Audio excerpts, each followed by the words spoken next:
Hello everybody, my name is Xuul, and welcome to Modding Star Wars Knights of the Old Republic.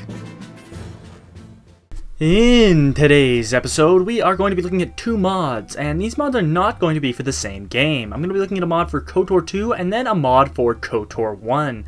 And while this does break a bit of a tradition I've had on the channel, these two mods go together really well, and honestly I don't see why I shouldn't be covering them in the same video, because they're both a little bit too small to be in their own video. So without further ado, I guess let's get started.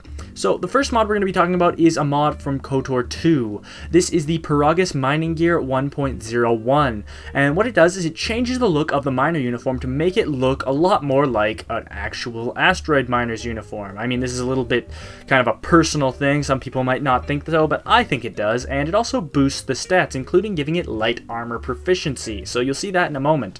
The other mod we're going to be talking about is the custom class clothing mod for Kotor 1. This makes the starter gear better, and in the case of the soldier gear, it actually changes the appearance. It makes all of the starting gear a lot more useful, so you'll actually probably end up running around Terrace in your gear.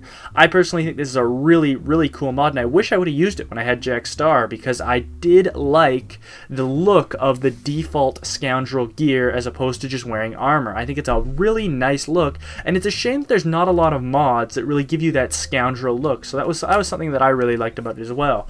But let's get into the footage. Alright, so here we are in the first mod, and as you can see, the icon for the Piragus mining gear has been changed.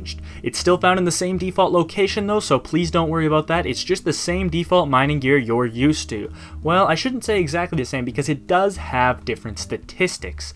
As we can see right here, it now has light armor proficiency and is a little bit better, as well as giving you some fire resistance. It gives you enough protection for it to seemingly still be mining gear. And as you can see, it just has some nice additions to it, reinforcements around the knees, some pretty cool little additions there, but it's the same basic armor underneath.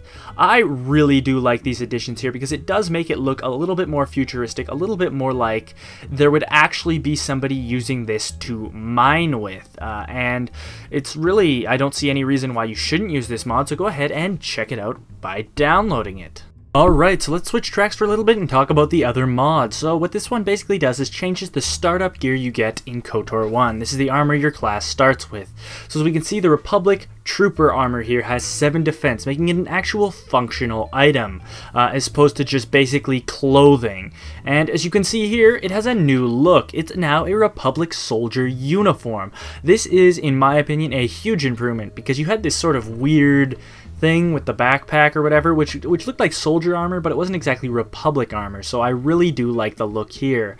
If we take a look here, it is definitely the standard Republic armor. It looks really good, and with a defense of 7, you're probably going to end up running around on Terrace using this.